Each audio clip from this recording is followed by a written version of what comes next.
Hello everyone, welcome to our YouTube channel CCA academy. तो previous lecture में हमने introduction of animal kingdom discuss किया था। So in today's video we will start with phylums of animal kingdom. तो आज हम phylum Porifera discuss करेंगे। तो सबसे पहले हमें फाइलम पॉरीफेरा में पता होना चाहिए कि जो फाइलम पॉरीफेरा का नाम है वो किसने दिया है। तो एक साइंटिस्ट हैं रॉबर्ट ग्रैंट एक साइंटिस्ट हैं। उन्होंने क्या दिया है, he gave the name phylum Porifera. Phylum Porifera का नाम किसने दिया है, रॉबर्ट ग्रैंट ने। तो ये भी हमें आइडिया होना चाहिए, एग्जाम पॉइंट ऑफ व्यू से इम्पॉर्टेंट क्वेश्चन है कि किसने फाइलम पॉरीफेरा का नाम दिया। क्योंकि हमने बात की है, पहले भी मैंने आपको बताया है कि हमारे पास हैं 11 फाइलम। तो सबसे पहले जो अर्थ पे एक तरह से एनिमल्स इवॉल्व हुए, सबसे पहले आए वो है पॉरीफेरन, मतलब पॉरीफेरियन। ये पॉरीफेरा में जो एनिमल्स आएंगे सारे वो सबसे पहले आए थे, इसलिए इसको फर्स्ट फाइलम कंसीडर किया गया। ठीक है, क्योंकि इसमें कुछ ज़्यादा एडवांस फीचर नहीं थे। ठीक है, वो भी हम डिस्कस करेंगे। बट सबसे पहले आपको पॉरीफेरा का पता होना चाहिए कि पॉरीफेरा जो है इंक्लूड कर रहा है 2 वर्ड। कौन कौन सा, एक आ जाएगा पोरस एंड सेकेंड वन फेरा। तो पोरस का मतलब क्या हुआ, पोरस मीन्स पोर, छिद्र। ठीक है, एंड फेरा मीन्स बियरिंग। तो पॉरीफेरा क्या इंक्लूड करता है, पॉरीफेरा इंक्लूड्स पोर बियरिंग एनिमल्स। इसमें सारे एनिमल्स कौन से होंगे, जिनकी बॉडी में पोर्स होंगे। ठीक है, and all these animals include in phylum porifera commonly called, उनको कॉमनली क्या बोला जाता है, these are commonly called sponges. Sponges आते हैं इसमें फाइलम पॉरीफेरा में, ये भी आपको आइडिया होना चाहिए। एक तो बात की जो पॉरीफेरा के मेंबर्स होंगे, एनिमल्स जो भी इसमें आएंगे उनकी बॉडी में क्या होंगे, पोर्स होंगे। मतलब एक तरह से ये पोर बियरिंग एनिमल्स हैं। ठीक है, और इन्हीं को ही हम कंसीडर करते हैं स्पॉन्जेस। स्पॉन्ज वैसे भी आपने नॉर्मली भी देखा होगा, आपने किचन में, बाथरूम में बाथ स्पॉन्ज भी होती है एक, मतलब सफाई करने के लिए, साफ़ करने के लिए, तो उसमें भी कुछ कुछ पोर्स पाए जाते हैं। तो उसी तरह ऐसे एनिमल्स थे जिनकी बॉडी में पोर्स थे, उनको क्या कंसीडर किया गया, उनको भी स्पॉन्जेस कंसीडर किया गया। तो जैसे मैंने आपको प्रीवियस लेक्चर में बताया है कि फाइलम पॉरीफेरा में क्या क्या फीचर थे। एक तो पहली बात, फाइलम पॉरीफेरा में जो मेंबर्स आएंगे दैट आर अकोइलोमेट। अकोइलोमेट मतलब विदाउट कोइलम, इनकी बॉडी में किसी भी तरह की कैविटी नहीं है प्रेजेंट। ठीक है, ओके, अकोइलोमेट हैं। सेकेंड, इसमें बात, इनमें कौन सी लेवल ऑफ ऑर्गेनाइजेशन थी, that is cellular level of organization. ये भी आपने ध्यान रखना है, सेलुलर लेवल ऑफ ऑर्गेनाइजेशन, कि इनकी बॉडी में किस तरह की लेवल ऑफ ऑर्गेनाइजेशन थी, सेलुलर लेवल, मतलब सेल से बनी थी बॉडी, वो टिश्यू में कन्वर्ट नहीं हो पाई थी। ठीक है, ये भी आपको आइडिया होना चाहिए। और एक बात और कि ये जो पॉरीफेरेंस के जो एनिमल्स हैं उनकी बॉडी अलग अलग शेप की, साइज़ की होती है, इसलिए इनकी बॉडी कैसी है, that is asymmetrical, without any symmetry. मतलब असिमेट्रिकल का मैंने आपको पहले भी बताया है, अगर किसी ने प्रीवियस लेक्चर नहीं देखा है तो पहले उस लेक्चर को देखिए, फिर आप इस लेक्चर पे आइए। ठीक है, तो हम बात कर रहे हैं कि जो फाइलम पॉरीफेरा के मेंबर हैं दैट आर असिमेट्रिकल, इनकी बॉडी में कोई भी सिमेट्री नहीं पाई जाती है। सिमेट्री मीन्स कि इनकी बॉडी को आप कहीं से भी काट लीजिए वो इक्वल डिवाइड नहीं होगी। तो मतलब एक तरह से इनकी बॉडी कैसी है, टेढ़ी मेढ़ी बॉडी है। ठीक है, ये भी आपको आइडिया होना चाहिए। और अगर इसकी और बात की जाए, एक स्पेसिफिक फीचर जो होता है इसका, वो भी देखेंगे। पर पहले आप इसको ये पता होना चाहिए कि जो फाइलम पॉरीफेरा के जो मेंबर्स होते हैं वो कहाँ पे, उनका हैबिट क्या है, हैबिटेट क्या है ना। तो जो फाइलम पॉरीफेरा के मेंबर्स होते हैं that are basically marine nature के होते हैं, but some are fresh water, मतलब बहुत सारे जो मेंबर्स होते हैं फाइलम पॉरीफेरा के that all are marine varieties, but कुछ होते हैं फ्रेश वाटर में रहेगा एग्जाम्पल स्पॉन्जिला। वैसे आपको मैं एग्जाम्पल बताऊंगी with the help of trick, but आपको आइडिया होना चाहिए। यहाँ पे ही बता रही हूँ कि फ्रेश वाटर स्पॉन्ज कौन सी है, दैट इज स्पॉन्जिला। स्पॉन्ज से याद रखिए कि पॉरीफेरा में हम स्पॉन्जेस की स्टडी करते हैं, तो स्पॉन्ज से ही बन गया स्पॉन्जिला। स्पॉन्जिला भी एक तरह का पॉरीफेरियन एनिमल है। ठीक है, that is a fresh water animal. और जो पॉरीफेरेंस के जो एनिमल्स होते हैं that are basically sessile in nature, sessile nature के होते हैं एनिमल्स। सेसाइल मीन्स कि ये चिपके रहते हैं, इनमें ऐसी प्रवृत्ति होती है कि यह कहीं पे भी जाएंगे तो वहाँ पे चिपक जाएंगे एक तरह से, ठीक है। तो सेसाइल भी कौन सा होगा, एडल्ट, जो एडल्ट होगा इसमें पॉरीफेरा के जो एनिमल्स हैं उनमें जो एडल्ट मेंबर होगा that is sessile in nature, but जो उसके लार्वा होंगे, larva are motile in nature. Larva कैसा होगा, मोटाइल मतलब मूविंग, एक स्थान से दूसरे स्थान तक मूव कर सकता है। जब सीधी बात की, जब पॉरीफेरेंस के जो एनिमल्स हैं, कोई भी एनिमल है पॉरीफेरा फाइलम का, तो उसका जब एनिमल क्या होगा, लार्वा स्टेजेस में होगा तो वो मोटाइल नेचर का होगा, कहीं भी मूव कर सकता है। बट जब वही ऑर्गेनिज्म, वही एनिमल क्या बन जाएगा, एडल्ट बन जाएगा, तो वो कैसा हो जाएगा, सेसाइल नेचर, मतलब एक जगह चिपक जाएगा कहीं पे भी, ठीक है। तो ये भी आपको इसका आइडिया होना चाहिए, इंपॉर्टेंट है, ठीक है। और सबसे बड़ी फीचर जो इस फाइलम की कंसीडर की गई है दैट इज वाटर कैनाल और transport system. Water canal and transport system. Water canal and transport system is one of the basic feature of phylum Porifera. ये सबसे मोस्ट इंपॉर्टेंट है, पूछा जाता है एग्जाम में कि वाटर कैनाल और ट्रांसपोर्ट सिस्टम कौन से फाइलम में देखने को मिलता है, तो हमें आइडिया होना चाहिए कि वाटर कैनाल और ट्रांसपोर्ट सिस्टम हमें फाइलम पॉरीफेरा में देखने को मिलता है। अब वाटर कैनाल और ट्रांसपोर्ट सिस्टम का मतलब क्या हुआ, तो इसमें क्या होगा, इनकी बॉडी में कुछ ऐसे मतलब ऑर्गन्स पाए जाते हैं, जैसे एक होगा हमारे पास ऑस्टियम। ऑस्टियम एक ऐसा ऑर्गन होगा जिसके थ्रू पानी जो होगा वो बॉडी में एंटर करेगा, ठीक है। एक ऑस्टियम होगा, एक कैनाल होगी, एक स्पॉन्जियोसील होगी, स्पॉन्जियोसील कैविटी होगी, ठीक है, और एक होगा हमारे पास ऑस्कुलम, ठीक है।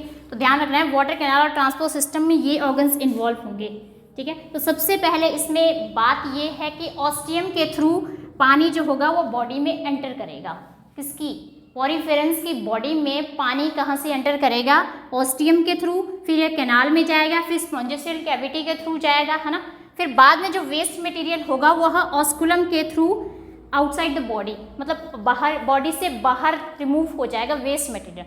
मतलब एक तरह से जो इनकी बॉडी की प्रोसेस चलती है वो किसके थ्रू चलती है, water canal and transport system. जैसे ह्यूमन बीइंग की बॉडी है ना, तो हमारी बॉडी में सर्कुलेटरी सिस्टम है, ब्लड की सर्कुलेशन होती है आर्टरीज और वेन्स के थ्रू, तो उसी तरह पॉरीफेरेंस की बॉडी में है water canal and transport system, जो किसमें हेल्प करेगा, जो हेल्प करेगा इनको पॉरीफेरेंस के मेंबर्स को इन रेस्पिरेशन में हेल्प करेगा, डाइजेशन में हेल्प करेगा इनको एक तरह से, ओके, एक्सक्रीशन में हेल्प करेगा, मतलब एक तरह से सारे ही फीचर को मतलब हेल्प करने में कौन सा रिस्पॉन्सिबल है, that is water canal and transport system. और हो गया रिप्रोडक्शन में हेल्प करेगा, तो आपको आइडिया होना चाहिए कि water canal and transport system क्या क्या हेल्प कर रहा है, रेस्पिरेशन में हेल्प कर रहा है, डाइजेशन में हेल्प कर रहा है, एक्सक्रीशन में हेल्प कर रहा है और रिप्रोडक्शन में एक तरह से हेल्प कर रहा है, किसमें, पॉरीफेरेंस में। जैसे मैंने आपको ह्यूमन बॉडी का एग्जांपल दिया कि ह्यूमन बॉडी में होता है सर्कुलेटरी सिस्टम, ब्लड की सर्कुलेशन जो होती है आर्टरी वेन्स के थ्रू होती है, तभी हमारा ब्लड प्योर होगा, इम्प्योर होगा एक तरह से, है ना,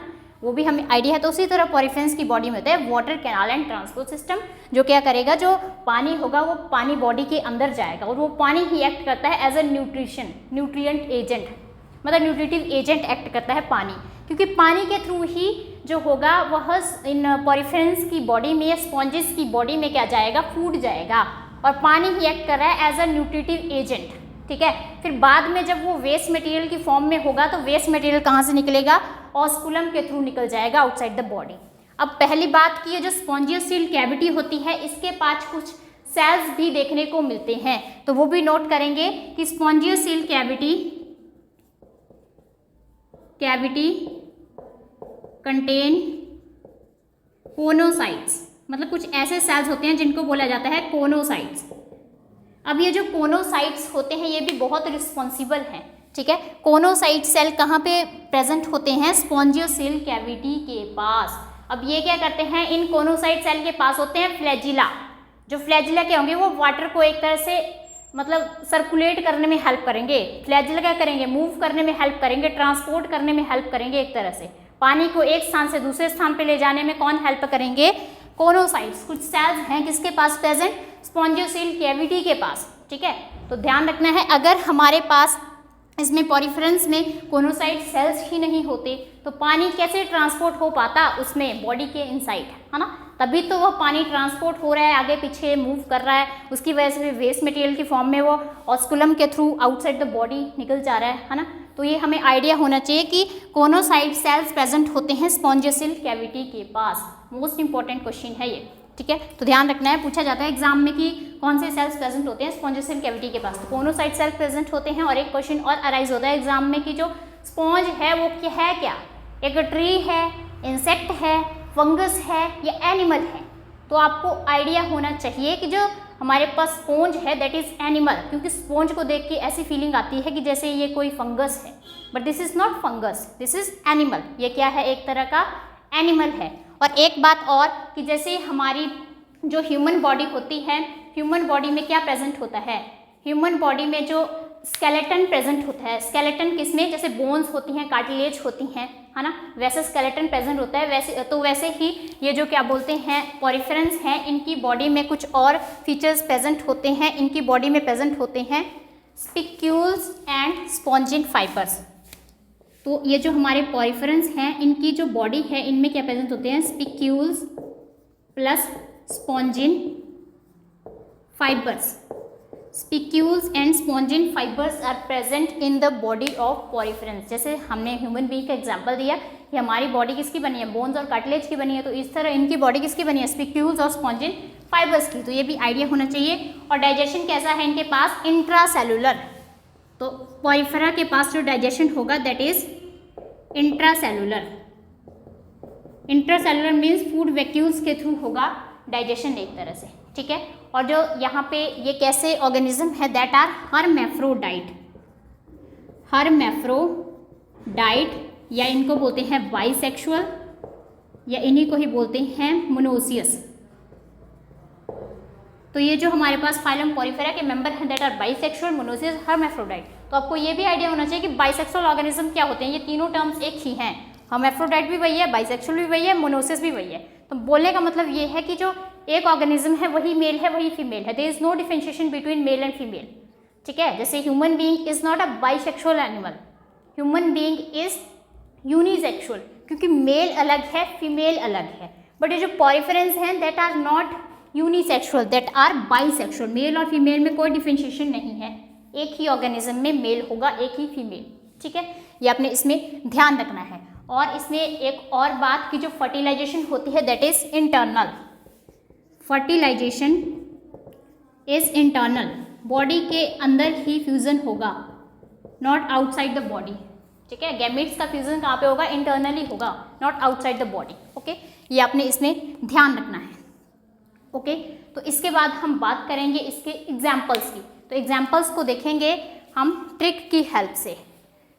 तो ट्रिक लिखेंगे, इम्पॉर्टेंट है, बहुत सिंपल है ट्रिक। ट्रिक लिखेंगे पोर्स ऑल योर साइड्स।